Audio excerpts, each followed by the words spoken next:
মৰমৰ ছাত্ৰ ছাত্ৰীসকল তোমালোক আটাইকে বেষ্ট এক্সাম গাইড নামৰ ইউটিউব চেনেললৈ আন্তৰিক স্বাগতম জনাইছোঁ।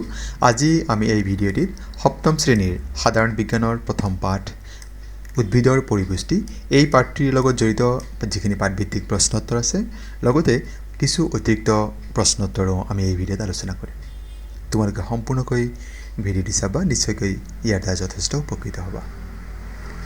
আৰু তোমালোকে পৰৱৰ্তী ভিডিঅ'টো কি বিচাৰিছা মানে কোনটো বিষয়ৰ আমাক কমেণ্ট যোগে জনাব বুলি আশা থাকিল। আহাচোন বাৰু আজিৰ পাঠভিত্তিক প্ৰশ্ন আৰু অতিৰিক্ত প্ৰশ্নোত্তৰসমূহ আমি বিতংকৈ জানি লওঁ। আমাৰ প্ৰথম প্ৰশ্নটি আছে, জীৱই খাদ্য গ্ৰহণ কৰাৰ প্ৰয়োজন কি? বা প্ৰশ্নটি আমাক পোনপটীয়াকৈ এনেকৈ সুধিব পাৰে, জীৱই কিয় খাদ্য গ্ৰহণ কৰে? ইয়াৰ উত্তৰটি এনেকৈ হ'ব, বিভিন্ন খাদ্যই মানে পুষ্টিকাৰক যিখিনি দ্ৰব্য আছে এইবিলাকে জীৱৰ দেহৰ গঠন, বৃদ্ধি, ভগা অংগৰ পুনৰ গঠন আৰু জীৱন ধাৰণৰ বাবে প্ৰয়োজনীয় শক্তিৰ যোগান ধৰে। সেইবাবে জীৱক খাদ্যৰ প্ৰয়োজন হয়। গতিকে আমি গম পালোঁ কি কাৰণে আমাক খাদ্যৰ প্ৰয়োজন হয়। দেহৰ গঠনৰ বাবে, দেহৰ বৃদ্ধিৰ বাবে, যদি কোনোবা অংগ কিবা কাৰণে হানি হয় সেইখিনি পুনৰ গঠনৰ বাবে আৰু জীৱন ধাৰণৰ বাবে আমাৰ যিখিনি শক্তিৰ প্ৰয়োজন হয় এই আটাইখিনি আমাক খাদ্য যোগান ধৰে। আৰু সেইবাবে আমাক কি হয়, জীৱক খাদ্যৰ প্ৰয়োজন হয়। পৰৱৰ্তী প্ৰশ্ন, পাৰ্থক্য লিখা। পৰজীৱী আৰু মৃতজীৱী এই দুটাত কি পাৰ্থক্য আছে আমি লিখিব লাগে।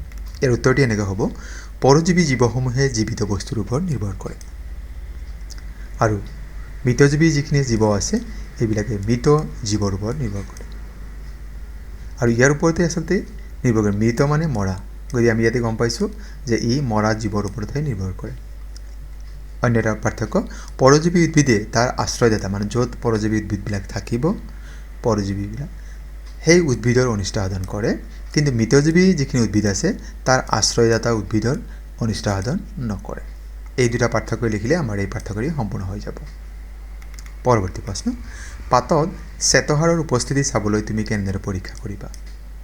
দুটা টাবত একেধৰণৰ উদ্ভিদ দুটা পুলি ৰুই ৭২ ঘণ্টাৰ বাবে ৰখা হ'ল। ইয়াতে ৰখা হ'ল বুলি লিখা আছে, হ'ব লাগিছিল ইয়াৰে এজোপা আন্ধাৰত আনজোপা সূৰ্যৰ পোহৰত ৰখা হ'ল। ৭২ ঘণ্টাৰ পিছত দুইজোপা উদ্ভিদৰ পৰা দুটা পাত আনি তাত দুটোপালমান আয়ডিন পেলাই দিয়া হ'ল।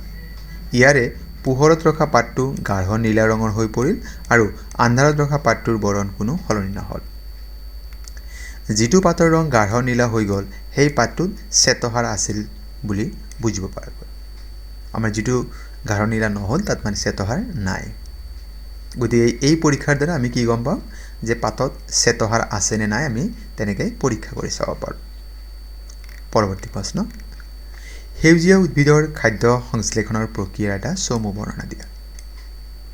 ইয়াৰ উত্তৰটি এনেকুৱা হ'ব, উদ্ভিদে বায়ুৰ পৰা কাৰ্বন ডাই অক্সাইড গ্ৰহণ কৰে। উদ্ভিদৰ শিপাই মাটিৰ পৰা পানী আৰু খনিজ লৱণ সংগ্ৰহ কৰে। সূৰ্যৰ পোহৰৰ উপস্থিতিত উদ্ভিদে পাতত থকা পত্ৰশৰীৰৰ যোগেদি গ্লুকোজ উৎপন্ন কৰে। ইয়াকে সালোক সংশ্লেষণ প্ৰক্ৰিয়া বোলে। সালোক মানে আচলতে কি হয়, পোহৰ। এই পোহৰৰ উপস্থিতিত এই প্ৰক্ৰিয়া সম্পন্ন হোৱাৰ বাবে ইয়াক আলোক বা সালোক দুয়োটাই কোৱা হয়। আলোক বা সালোক সংশ্লেষণ বোলা হয়। আৰু ইয়াক যদি আমি এনেকৈ চমুকৈ কওঁ এইখিনি লিখিলেও সালোক সংশ্লেষণকে বুজায়।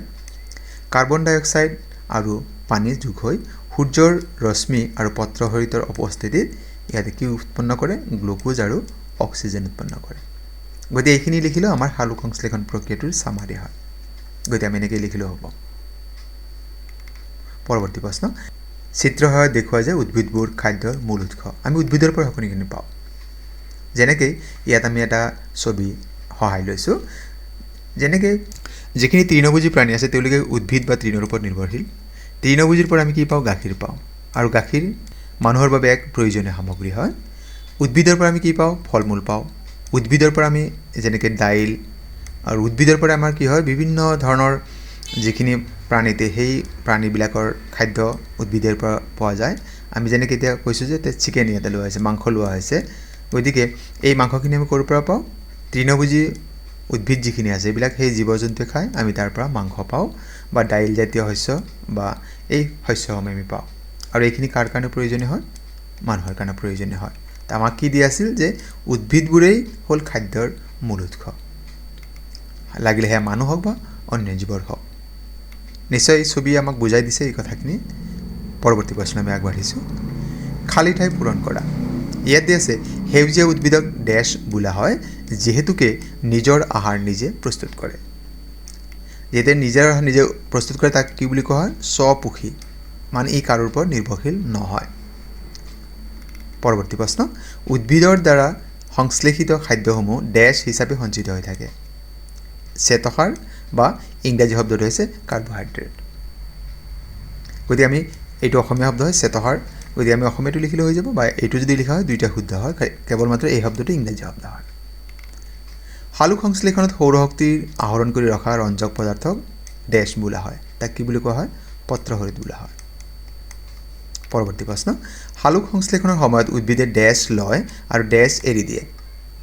ইয়াৰ উত্তৰটো এনেকুৱা হ'ব, সালোক সংশ্লেষণৰ সময়ত উদ্ভিদে কাৰ্বন ডাই অক্সাইড লয় আৰু অক্সিজেন এৰি দিয়ে। পৰৱৰ্তী প্ৰশ্ন, তলত দিয়াসমূহৰ নাম লিখা। এবিধ পৰজীৱী উদ্ভিদ যাৰ কাণ্ড হালধীয়া, মিহি আৰু নলিকা সদৃশ। ইয়াৰ উত্তৰটি হ'ব অমৰলতা। ইয়াক আকাশীলতা নামেৰে জনা যায়, বা ক'ৰবাত এইটো স্বৰ্ণলতা বুলিও কোৱা হয়। গতিকে কিতাপত যিহেতু অমৰলতা দিয়া আছে, গতিকে আমি এইটোৱেই লিখিম। আকাশীলতা শুদ্ধ, স্বৰ্ণলতা শুদ্ধ। এবিধ উদ্ভিদ যি স্বপোষী আৰু পৰপোষী বা উভয় ধৰণে পৰিপুষ্টি গ্ৰহণ কৰে। এয়া হৈছে কলচী উদ্ভিদ। গতিকে আমাক দিব পাৰে যে স্বপোষী পৰপোষী উভয় হোৱা এবিধ উদ্ভিদৰ নাম লিখা, তেন্তে হ'ব কলচী উদ্ভিদ। পৰৱৰ্তী প্ৰশ্ন, পাতত থকা যিটো ছিদ্ৰৰ সহায়ত উদ্ভিদে গেছ বিনিময় কৰে তাক কি বুলি কোৱা হয়? পত্ৰৰন্ধ্ৰ। ৮ নম্বৰ প্ৰশ্নতে শুদ্ধ উত্তৰটো চিন দিয়া। অমৰলতা। অমৰলতা কি হয়? স্বপোষী, পৰজীৱী, মিতজীৱী, পোষক উদাহৰণ। ই আচলতে কি হয়? অমৰলতা। ইতিমধ্যে আমি গম পাইছোঁ ই পৰজীৱীৰ উদাহৰণ। পৰৱৰ্তী প্ৰশ্ন, এবিধ উদ্ভিদ যি পোক পতংগক খাদ্য হিচাপে গ্ৰহণ কৰে, আৰু সেয়া হৈছে কলচী উদ্ভিদ। পৰৱৰ্তী প্ৰশ্ন আগবাঢ়িছোঁ। ইয়াতে দিয়া আছে ১ নং স্তম্ভৰ লগত ২ নম্বৰ স্তম্ভ মিলোৱা। ইয়াতে ১ নম্বৰ স্তম্ভত কিছু শব্দ দিয়া আছে, তথ্য দিয়া আছে, আৰু ২ নম্বৰ লগত মিলাব লাগে। এতিয়া পত্ৰহৰিত কিহত থাকে? পাতৰ লগত হ'ব। তাৰপিছত নাইট্ৰজেন কি হয়? ই বেক্টেৰিয়া হ'ব। অমৰলতা আমি ইতিমধ্যে গম পাইছোঁ পৰজীৱী হয়। প্ৰাণী কি হয়? পৰপুষ্ট জীৱ। আৰু পোক পতংগ যেনেকৈ এবিধ কলচী উদ্ভিদ হয়। আমি উত্তৰটো আৰু অলপ সজাই লওঁ। এনেকৈ লিখিলে আমাৰ কি হ'ব? উল্টা অলপ খেলি মেলি হ'ব পাৰে। গতিকে আমি চিধা যিটোৰ লগত যিটো মিলিব। পত্ৰহৰিত কি হয়? পাত, ইয়াৰ লগত মিলিব। নাইট্ৰজেন বেক্টেৰিয়া, অমৰলতা পৰজীৱী, প্ৰাণী পৰপুষ্ট জীৱ, আৰু পোক পতংগ হৈছে কলচী উদ্ভিদ। গতিকে এনেকৈ আমাৰ পৰীক্ষাত লিখিলে আমাৰ ভুল হোৱাৰ সম্ভাৱনা তেনেই কম থাকে। পৰৱৰ্তী প্ৰশ্ন, শুদ্ধ বাক্যত সু আৰু অশুদ্ধ বাক্যত অ লিখা। সালোক সংশ্লেষণ প্ৰক্ৰিয়াত কাৰ্বন ডাই অক্সাইড নিৰ্গত হয়। আচলতে ই অশুদ্ধ। মই সম্পূৰ্ণ শব্দটোৱে লিখি দিছোঁ। আচলতে কি হয়? কাৰ্বন ডাই অক্সাইড নহয়, অক্সিজেনহে নিৰ্গত হয়। গতিকে আমি সেইটো শুদ্ধটো জানিব লাগে, সেইকাৰণে মই এইখিনি সংযোগ কৰি দিছোঁ। যিবোৰ উদ্ভিদে নিজে নিজৰ আহাৰ প্ৰস্তুত কৰে সেইবোৰক মৃতজীৱী বোলা হয়। এইটো অশুদ্ধ হয়। আচলতে যিবোৰ উদ্ভিদে নিজে নিজৰ আহাৰ প্ৰস্তুত কৰে সেইবিলাকক স্বপোষী বোলা হয়। সালোক সংশ্লেষণত প্ৰটিন উৎপন্ন নহয়। এয়া কি হয়? শুদ্ধ হয়। আচলতে সালোক সংশ্লেষণত গ্লুক'জহে উৎপন্ন হয়, সেইটোহে শুদ্ধ হয়। পৰৱৰ্তী প্ৰশ্ন, সালোক সংশ্লেষণ প্ৰক্ৰিয়াত সৌৰশক্তি ৰাসায়নিক শক্তিলৈ পৰিৱৰ্তিত হয়। এয়া শুদ্ধ হয়। পৰৱৰ্তী প্ৰশ্ন 11 নম্বৰ প্ৰশ্ন, তলত দিয়াবোৰৰ পৰা শুদ্ধটো বাছি উলিওৱা। এতিয়া কোনটো শুদ্ধ হয়? 4টাকৈ বিকল্প দিয়া। সালোক সংশ্লেষণৰ বাবে উদ্ভিদৰ কোনটো অংশই বায়ুমণ্ডলৰ পৰা কাৰ্বন ডাই অক্সাইড গ্ৰহণ কৰে? ইয়াৰ হৈছে পত্ৰৰন্ধ্ৰ। তাৰমানে আমাৰ যিটো 2 নম্বৰ বিকল্প দিয়া আছে সেয়া শুদ্ধ উত্তৰ হয়। তলত দিয়াসমূহৰ পৰা শুদ্ধ উত্তৰটো বাছি উলিওৱা। উদ্ভিদে বায়ুমণ্ডলৰ পৰা কাৰ্বন ডাই অক্সাইড তলৰ কোনটো অংশৰ জৰিয়তে গ্ৰহণ কৰে? উদ্ভিদে কিহৰ জৰিয়তে গ্ৰহণ কৰে? পাতৰ জৰিয়তে। পৰৱৰ্তী প্ৰশ্ন, এইখিনি আচলতে অতিৰিক্ত প্ৰশ্ন উত্তৰ দিয়া আছে তোমালোকৰ বাবে, আৰু এইসমূহ তোমালোকৰ যিটো নোট বহি আছে, নোটবুক বিজ্ঞানৰ, তাতো তোমালোকে ধুনীয়াকৈ লিখি ল'বা, আৰু পৰীক্ষাত এইটো তোমালোকে বহুত ভাল নম্বৰ পোৱাত সহায় হ'ব। পৰিপুষ্টি কাক বোলে? জীৱই খাদ্য গ্ৰহণ কৰি শৰীৰৰ বাবে ব্যৱহাৰৰ উপযোগী কৰা প্ৰক্ৰিয়াটোক পৰিপুষ্টি বোলা হয়। এইটো পৰিপুষ্টি হ'ব লাগে স্পেলিংটো। সকলো জীৱৰ শক্তিৰ মূল উৎস কি? সকলো জীৱৰ শক্তিৰ মূল উৎস হৈছে সূৰ্য। সহজীৱী সম্বন্ধ কাক বোলে? কিছুমান জীৱ একেলগে থাকে, খাদ্য আৰু আশ্ৰয় একেলগে ভগাই লয়, ইয়াকে সহজীৱী সম্বন্ধ বোলে। সালোক সংশ্লেষণৰ বাবে অত্যাৱশ্যকীয় বা আৱশ্যকীয় যিকোনো দুটা উপাদান উল্লেখ কৰা। সালোক সংশ্লেষণৰ বাবে আৱশ্যকীয় যিকোনো দুটা উপাদান হ'ল পত্ৰহৰিত আৰু সূৰ্যৰ ৰশ্মি। পৰৱৰ্তী প্ৰশ্ন, উদ্ভিদে নাইট্ৰজেন কেনেদৰে গ্ৰহণ কৰে? উদ্ভিদে পোনে পোনে বায়ুমণ্ডলৰ পৰা নাইট্ৰজেন গ্ৰহণ কৰিব নোৱাৰে।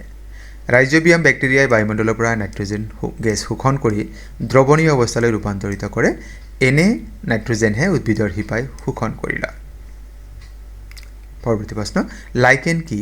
লাইকেন হৈছে ভেঁকুৰ আৰু শেলাইৰ সহযোগিতা।